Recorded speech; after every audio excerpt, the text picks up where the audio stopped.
সামনের রাষ্ট্র নির্বাচন আমরা সবাই জানি, সামনের রাষ্ট্র নির্বাচন আমরা সবাই জানি কত দলের কত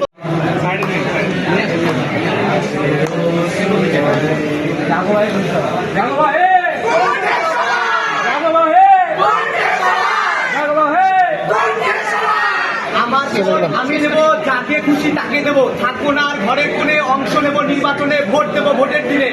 শান্তিপ্রিয় মানুষ আমরা সুখে থাকতে চাই, এবারের নির্বাচনে যোগ্য নেতা চাই, যোগ্য নেতা বেছে নিতে ভোট কেন্দ্রে যাব, আমার ভোট আমি দেব, টাকা দিয়ে নিজের ভোট বিক্রি করবো না, নিজের জন্য দেশ ও জাতির ক্ষতি করবো না, আমি ভয় পাবো না, ভীত হব না, সন্ত্রাসের কাছে আমি হেরে যাব না, অন্যায়ের বিরুদ্ধে রুখে দাঁড়াবো, আমার ভোট আমি দেবো।